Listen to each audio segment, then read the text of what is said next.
And how many of you do scissor over comb? Like, how many people do this in your daily work? Well, one of the things that I've found works really awesome when you're teaching this or just when you're wanting to learn this is to actually work against the wall. So I'm going to show you that. But I would love to know your guys' experience with scissor over comb. Do you find it easy? Do you find it hard to move just that one blade? Because that is like the quest. I mean, that is kind of the big thing about scissor over combing is that you can only move one blade.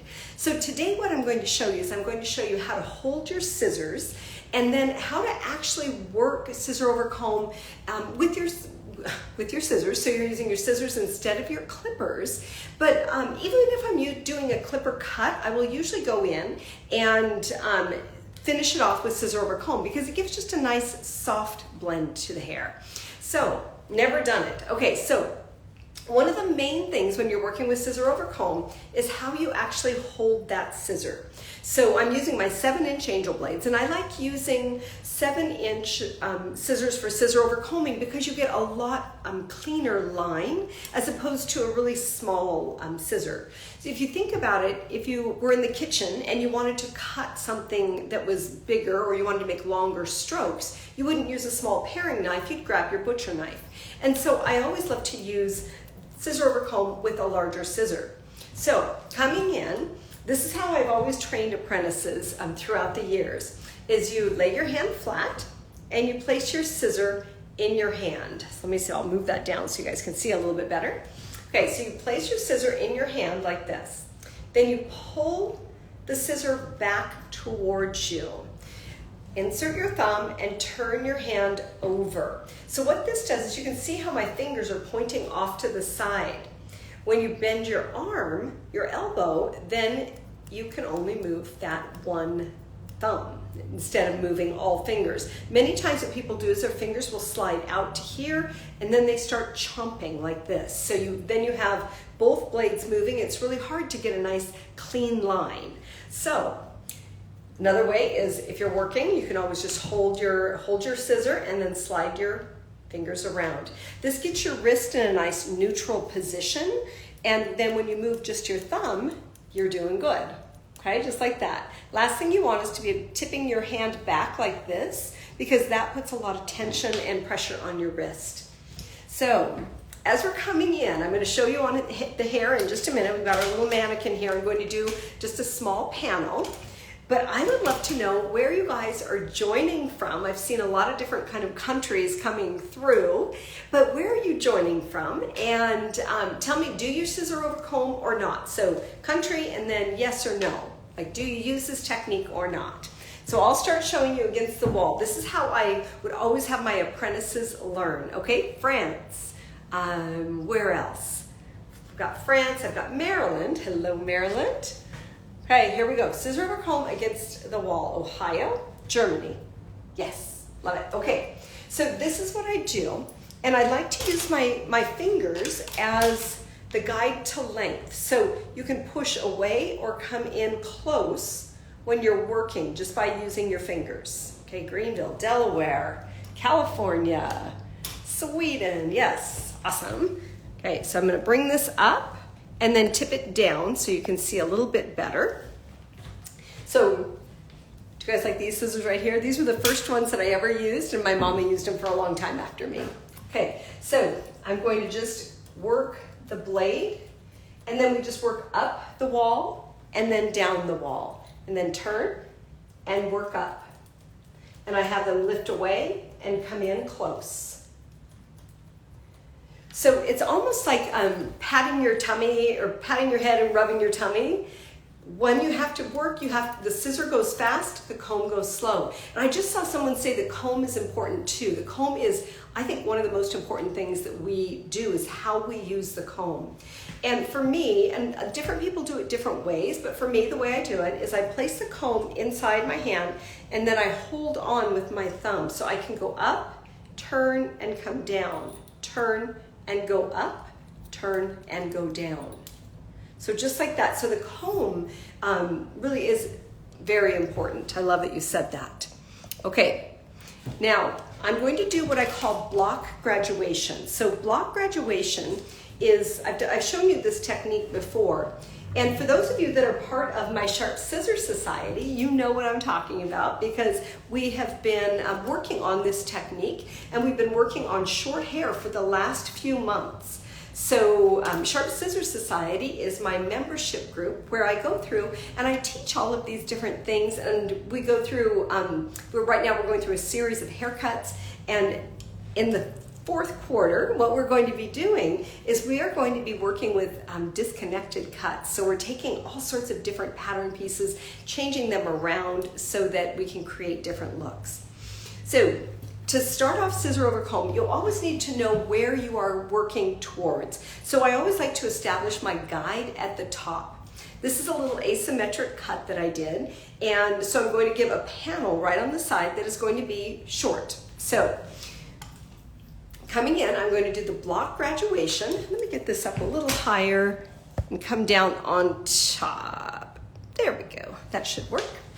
So right there, I'm going to come up, bring all of the hair up together, and the length at the top is going to be my guide. So I'm going to make this however long or short I want it. So all the hair together, right like that, and let's remove that in one big bulk. As I said, these are my 7-inch angel blades. When I want to remove a lot of hair at once, I reach for these, or when I'm doing scissor over comb. A lot of different techniques. Okay, I feel like I could take that just a little bit shorter. Right here, okay? And if you guys have any questions about this, go ahead and pop them up on the screen. I might see them as they go by pretty fast. So let's turn her just a little bit. Okay, bottom still blade stays in line with the spine of the comb. Exactly, I can tell I've got a lot of you out there that know how to do this. When you're working with that, the still blade right here stays in line with the bottom of the comb, and the top blade closes on it, like that. Now, you have to keep your comb moving. If you stop your comb, you're going to create a little bit more of a, the blunt line. Similar to, I stopped right here, and so I'm creating a line right there. I want that line. So now I want to create a blend. And the comb, in effect, replaces your fingers. So if you were coming in and you were going to cut this in graduation underneath, you would cut like that, right? You would like tip your fingers out and cut your line. This is going to come in and create that. So my comb actually has the same angle as my scissors would have. So I need to be pointing my comb at my top line. If I round with the head form, I will remove my guide. So I'm going to come in, and first of all, I'm going to take off with my comb pointing at that line. I'm going to take off just big bulk of hair because I don't really need to work fast right there. I just need to remove that bulk. Another way to do this is you can start from the top and work your way down and remove like this. This just gets you set up to do your scissor over comb. It's very hard to scissor over comb a long head of hair. So you bring it down to where you need it, and then I'm going to come in, my comb points at my top guideline, and I'm going to start here and just move my scissor very slowly, keeping the teeth of the comb pointed up through my guide. Okay, oh, Dorothy Hamill, yeah. Dorothy Hamill had this little wedge. Okay, keep going. And you notice how I'm keeping my bottom blade in line with the spine of the comb. The top blade is the one that's moving. Once you start chomping like this, you can't really cut a straight line. I don't know if any of you have ever worked with fabric or you're in cutting fabric. You always have one blade down and then you cut across the top of the fabric. It's kind of the same. So coming in, I'm going to bring this in a little bit tighter. And if you have a really small comb, they make some that are really, really fine. I didn't bring it today, but you can get in almost as close as a clipper. So you can use just the tip of your scissor, or you can come and use all of your blade. Let's say when you're working in the back. Now, one thing for me that I find works really well is I always stand offset. So when I'm scissor over combing, I'm not directly in front of my work right like this. I'm over here. And that way I can see where I'm at, and it puts my arm in a more natural position rather than trying to crunch in this way. So just coming in, I've got a little bit left here. And you have to lift up and through that guide. Now, when you're working with scissor over comb, one thing I like to do is I like to finish off with my texturizers, and these are a 40-tooth texturizer. So they give me a really nice blending of the scissor over comb. So these go in, they remove about 50% of the hair, and I like to go through and just soften my line just a little bit. And then maybe work up and around the ear.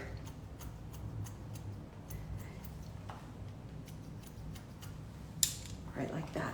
Now, the question is to blend or not to blend this back area. Would you guys like to see how I would blend it?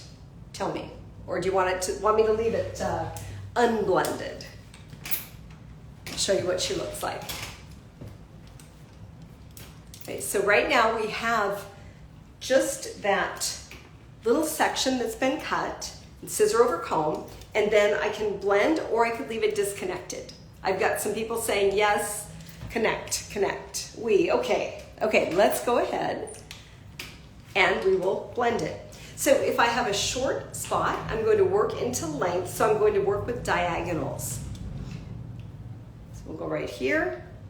I'm kind of liking some of the softness behind the ear. So what I'll do is I'll come in. My fingers are going to grab that little bit that I just scissor over combed. I'm going to tip the back out, and I'm going to leave a little softness out here, right behind the ear. And then I'll point cut those two. Just to create a soft little blend there. Okay. There's so many things we can do. We can take, like I did scissor over comb, taking that nice and tight, and then I can move into diagonal sections to create a soft blend into that back. It's all about your partings and how you're working with the hair. So once again, we'll pick that up. I'm catching the short area, and now I'm just going to cut that blunt. Another section. Now, someone asked earlier, what's the benefit of working with scissor over comb versus, let's say, clippers? I use clippers all the time. I have no problem with them. I think it's a very, very advanced art, and some people are just, brilliant to watch. I love to see that. For me, using clippers is mostly to remove a bulk of hair. I'm not the best at designing with them. I will admit there are many barbers out there who are, blow me away. So I like using clippers when I'm removing a bulk of hair, and then I like scissor over comb to create the detail and more of the finer pieces for me. And I like to scissor over comb because I feel like it gets a cleaner line. So I do that even when I'm done with the clippers. Okay, continuing that diagonal. Can you guys see how that blends? How it just is kind of creating that soft blend into a little bit of length in the back. Here we go. I'm reaching the top where it's going to start blending into the rest of the hair, so I'm going to point cut this. Now these are my 7-inch angel blades, and they're made out of a Japanese molybdenum steel. They are cryogenically tempered, so they hold their edge for a really long time. And made in Japan, so they have the country of origin on them. Did you know you can't put a country of origin on them unless they're actually made in that country? So my scissors are made in Japan and handcrafted. So they're beautiful. They work amazing. Okay, so now I want to do just a little bit of scissor over comb right here just to do a little blending. So I'm going to use my comb instead of my fingers. Come in, lift this up, and I'll tip the comb the same direction I had my fingers. I'm just going to do a little bit just to make a nice blend. Same thing with my texturizers in that back. I want to reduce a little bit of weight.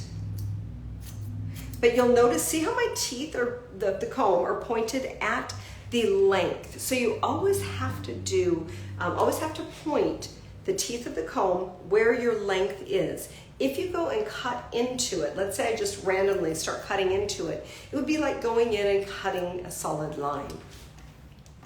So we just have that. I'm going to soften out a little bit back here. And let's see, maybe a little bit, oh, she tipped for me, okay? Just a little bit right there. Okay, so the main things about that scissor over comb are that you have to hold your scissors properly.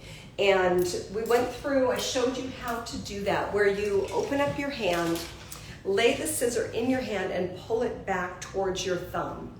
Insert your thumb, turn your hand over, and bend your elbow. And you can see how my fingers are going kind of off to the side. That's where you need to be in order to move just that one blade. Then practice against the wall. So use the comb and use your fingertips to push away so that you can create distance from where the head would be. So we're going to come in and just work, and you can push and pull, but keep that blade, the blade right in line with the spine of the comb, so that as you're working, it stays there, back up, there we go, and doesn't move. So that was an important point. And then also keeping the teeth of the comb pointed at the guide. So I went in and created a little bit of block graduation on the side here first. That becomes my guide.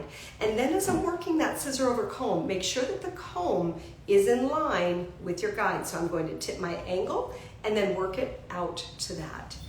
Comb goes slow, scissor goes fast.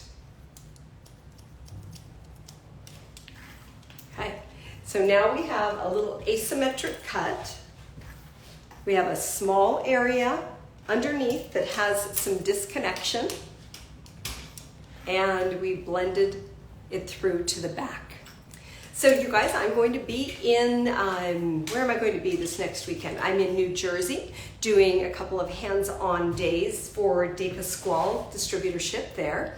The next weekend, I am in Chicago at the Cow Salon Global Experience. And I just saw that DDA just joined me. DDA is one of my teammates, along with Tony Cola, Mark Holloway, Frank Cini, and Daniel Nemowski. And we are going to be on stage as the North American Creatives at this big show. And it's going to be really, really awesome. So I hope to see some of you guys there. And, oh, what else? I don't know. You guys have a wonderful, wonderful week, and I will see you on my next live. So practice that scissor over comb, only move the one blade, and we will see you next time.